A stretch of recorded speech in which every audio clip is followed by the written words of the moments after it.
உழவர் சாரல் நேயர்களுக்கு என் அன்பான வணக்கங்கள். இன்றைக்கி நம்ம சேனலுடைய சமையல் பகுதியில் குலாப் ஜாமுன் எப்படி செய்கிறதுன்றதை பற்றி தான் பார்க்க போகிறோம். நல்ல சாஃப்டான குலாப் ஜாமுன் என்னுடைய ஸ்டைல். வீடியோ ஃபுல்லாக ஸ்கிப் பண்ணாமல் பாருங்கள், உங்களுக்கு கண்டிப்பாக பிடிக்கும்.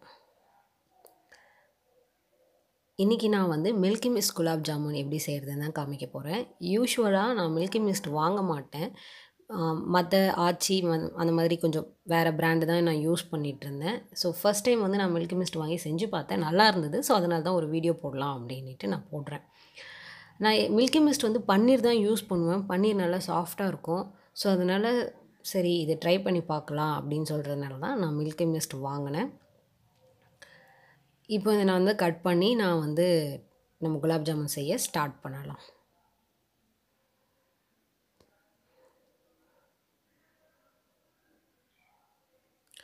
நான் பேக்கில் கட் பண்ணி மாற்றிருக்கேன். இப்போ நம்ம இதை பிசைய போகிறோம். தண்ணி ஊற்றோ இதில் இருக்க டிஸ்கிரிப்ஷன் நீங்கள் பாருங்கள். ப்ரிப்ரேஷன் பார்த்தீங்கன்னா 1/2 cup water to 1 cup of Milky Mist gulab jamun சொல்லியிருக்காங்க. 1/2 to 1 கப்னு. For richer and tasty jamuns use milk instead of water சொல்லியிருக்காங்க. ஸோ மில்க் தான் நான் யூஸ் பண்ண போகிறேன். பாலை நல்லா காசி ஆற வச்சு எடுத்து வச்சுருக்கேன். ஸோ 1 கப் எடுத்திருக்கேன். 1 கப் கொஞ்சம் கம்மியாக தான் எடுத்திருக்கேன். ஸோ இதில் நான் பாலை கொஞ்சம் கொஞ்சமாக சேர்த்து நான் பிசைய போகிறேன். குலாப் ஜாமுன் சாஃப்டாக வரணும்னா ரொம்ப மாவை நம்ம அழுத்தம் கொடுக்கக்கூடாது. லைட்டாக அப்படியே சாஃப்டாக நம்ம கையை சாஃப்டாக தான் பிசைஞ்சு விடணும். ரொம்ப அழுத்தி நல்லா நம்ம சப்பாத்தி மாவு பிசைகிற அளவுக்கு பிசையக்கூடாது. ஸோ எடை இருக்குது, ரவுண்டாக வரணும் அப்படின்னு நினைக்கக்கூடாது. நல்லா பிசைஞ்சிருக்கேன். பிசைஞ்சு ஸோ நான் நெய் ஊற்றி மேலே காஞ்சிடக்கூடாதுன்றதுக்காக நெய் மேலே நான் தடவி வச்சுருக்கேன். நெய் நீங்கள் உருக்கி ஊற்றிக்கோங்க. நான் அப்படியே மேலே அப்படியே உருக்காமல் ஊற்றிட்டேன்.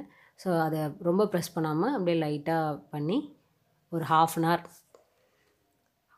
15 to ½ அன் ஹவர் நான் அதை ஊறட்டும். அது ஊறுற டைமில் நம்ம சர்க்கரை ஜீரா செஞ்சு எடுத்துக்கலாம். சுகர் சிரப் செஞ்சு எடுத்துக்கலாம். Equal quantity of water and sugar தான் ஆட் பண்ணோம். நம்ம டேஸ்ட்டுக்கு ஏற்ற மாதிரி ஆட் பண்ணிக்கோங்க. எப்படி ஆட் பண்ணாலும் கரெக்டாக நீங்கள் எத்தனை இப்போது 3 கப் 3 கிளாஸ் சர்க்கரை சேர்க்குறீங்கன்னா அதுக்கேற்ற மாதிரி ஆட் பண்ணிக்கோங்க. ஆட் பண்ணி மிக்ஸ் பண்ணி நான் வடிகட்டி வச்சுருக்கேன். இப்போது இது நல்லா கொதிக்கட்டும். ஸோ ஒரு 1/2 அன் ஹவர் கழித்து பார்க்குறேன். நல்லா புஃப்னு வந்திருக்கு. ஸோ இதை நம்ம சின்ன சின்னதாக நமக்கு ஏற்ற மாதிரி உருட்டி நம்ம வச்சுக்கலாம். உருட்டும் போதுமே ரொம்ப ப்ரெஷர் கொடுக்காமல் அப்படியே சாஃப்டாக தான் உருட்டணும். நான் இங்கே பார்த்தீங்கன்னா எண்ணெய் கோல்டு வினர் ப்ளஸ் நெய் கொஞ்சம் ஆட் பண்ணியிருக்கேன். இப்போ பார்த்தீங்கன்னா நல்லா கொதிச்சிடுச்சு சிரப்பு. எடுத்து ரொம்ப கட்டியாக இருக்கக்கூடாது, ரொம்ப தண்ணியாக இருக்கக்கூடாது. நீங்கள் எடுத்து இப்படி கையில் வச்சு இப்படி பார்த்தீங்கன்னா கொஞ்சம் பிசு பிசுன்னு ஒட்டும். அந்த பதமே போதும். அது ரொம்ப ஸ்ட்ரெச்செலாம் ஆக தேவையில்லை. பிசு பிசுன்னு ஒட்டினா போதும். நீங்கள் சுகரை ஆஃப் பண்ணி எடுத்து இடைய வச்சுருங்க சுகர் சிரப்பை. ஸோ இங்கே பாருங்கள் பால்ஸ் எல்லாமே நான் உருட்டி வச்சுருக்கேன். எதுவுமே உடையில பாருங்கள். ரொம்ப சாஃப்டாக ரொம்ப ப்ரெஷர் கொடுக்காமல் உருட்டி கொஞ்சம் தட்டி வச்சுருக்கேன். பாலாக வைக்கலை, ஃப்ளாட் பண்ணி வச்சுருக்கேன். ரீசன் என்னென்னா கொஞ்சம் சீக்கிரமாக வேகும், நல்லா சாஃப்டாக ஷேப் டிஃப்ரெண்ட்டாக இருக்குன்றதுனால நான் அந்த மாதிரி வச்சுருக்கேன்.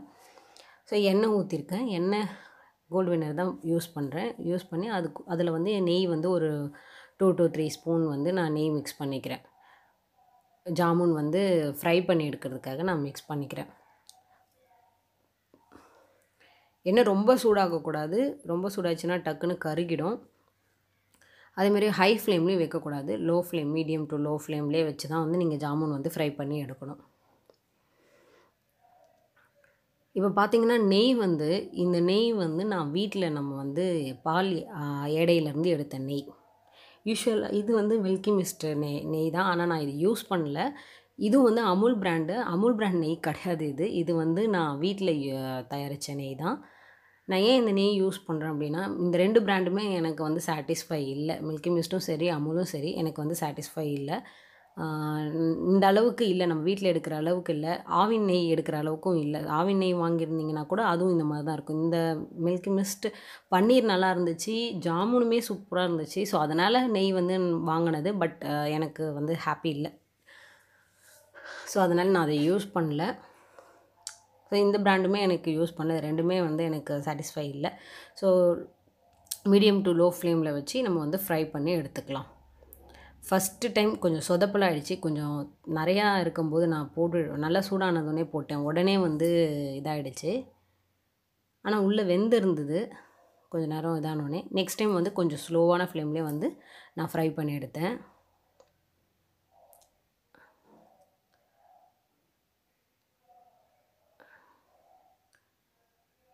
ஸோ இந்த ஜாமுன் எப்படி இருந்துச்சுன்னா, இந்த பால்ஸே வந்து உடையல, நல்லா வந்து சாஃப்டாக இருந்துச்சு. பொரிச்சு எடுத்த உடனே வந்து ரொம்ப அப்படியே இந்த சாஃப்ட்னஸ் அதில் தெரிஞ்சிச்சு. அது அங்கே டக்குன்னு புஃப்னு ஆகலை. கொஞ்சம் ஸ்லோவாக தான் கொஞ்சம் பெருசாச்சு பால்ஸ் எல்லாமே. அதை நான் ஃப்ளாட் பண்ணி வச்சுருக்கேன். ஸோ இந்த ஷேப் எனக்கு பிடிச்சிருந்துச்சு. ப்ளஸ் கொஞ்சம் ஃப்ரை ஆகுறதும் வந்து ஈவனாக ஃப்ரை ஆகுன்றதுனால தான் நான் இந்த ஃப்ளாட் பண்ணி வச்சது. அந்த சாஃப்ட்னஸ் குறையவே இல்லை.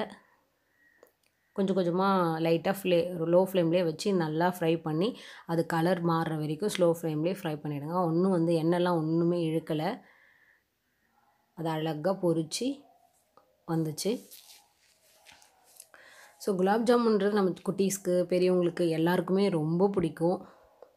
எனக்குமே ரொம்ப பிடிக்கும். ஸோ அதனால் ரொம்ப நிறையா இதெல்லாம் வாங்கி ட்ரை பண்ணி பார்ப்பேன். ஸோ அந்த வகையில் தான் நான் இந்த பிராண்ட் வாங்கி ட்ரை பண்ணேன். ஸோ எனக்கு எல்லாத்த விட எனக்கு இது ரொம்பவே பிடிச்சிருந்துச்சு. ஸோ அந்த கலர் பாருங்கள் எவ்வளோ சூப்பராக இருக்குது. எண்ணெய் வந்து நல்லா அதில் வடிகட்டி எடுத்துடுறேன்.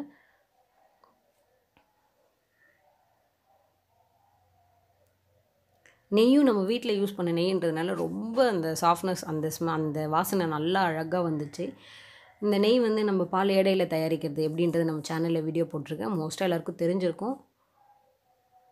ரொம்ப சாஃப்டாக இருந்துச்சு. பாருங்கள் சுடுது ஆக்சுவலாக. இதை நான் சிரப்பில் வந்து போட்டுட்டேன். கொஞ்சம் லைட்டாக சூடாறினோடனே சிரப்பில் போட்டுட்டு ஒரு 2 ஹவர்ஸ்க்குள்ளே வந்து நல்லா வந்து புஃப்னு எல்லா சிரப்பும் ரொம்ப சிரப் இழுக்கலை. கரெக்டாக அதுக்கு என்ன தேவையோ அந்தளவு தான் அந்த சிரப் வந்து இழுத்துச்சு. நல்லா அழகாக ஒரு 2 ஹவர்ஸ்க்குள்ளேயே 2 ஹவர்ஸ் கூட தேவைப்படல. அதுக்குள்ளேயே வந்து சூப்பராக குலாப் ஜாமுன் வந்து ரெடி ஆகிடுச்சு. சூப்பராக இருக்குது இல்லையா? நீங்களும் வீட்டில் ட்ரை பண்ணி பாருங்கள். ரொம்பவே சூப்பராக இருந்துச்சு. உங்களுக்கு இந்த வீடியோ பிடிச்சிருக்குன்னு நினைக்கிறேன். ஸோ இது எந்த ஒரு ப்ரமோஷனும் கிடையாது. நம்ம வீடியோ எனக்கு நல்லா இருந்துச்சு. அதனால் நான் வந்து ஷேர் பண்ணுறேன். இந்த வீடியோ உங்களுக்கு கண்டிப்பாக பிடிச்சிருக்குன்னு நினைக்கிறேன். நீங்களும் வீட்டில் வாங்கி ட்ரை பண்ணி பார்த்துட்டு எப்படி இருந்துச்சுன்னு எனக்கு சொல்லுங்கள். இது வரைக்கும் நீங்கள் நம்ம சேனலை சப்ஸ்கிரைப் பண்ணலைன்னா கண்டிப்பாக சப்ஸ்கிரைப் பண்ணிடுங்க. பக்கத்தில் இருக்க பெல் ஐக்கானை கிளிக் பண்ணுங்கள். இந்த வீடியோ கண்டிப்பாக லைக் பண்ணுங்கள். எல்லாேருக்கும் ஷேர் பண்ணி விடுங்க. இனி நம்ம சேனலில் வர எல்லா வீடியோஸும் உங்களுக்கு நோட்டிஃபிகேஷனில் வரும். இன்னொரு வீடியோவில் நல்ல இன்ஃபர்மேஷனோட உங்களுக்கு அடுத்து நான் சந்திக்கிறேன். அதுவரை நன்றி, வணக்கம். மறக்காமல் உழவர் சாரலை சப்ஸ்கிரைப் பண்ணிவிடுங்க. பாய்.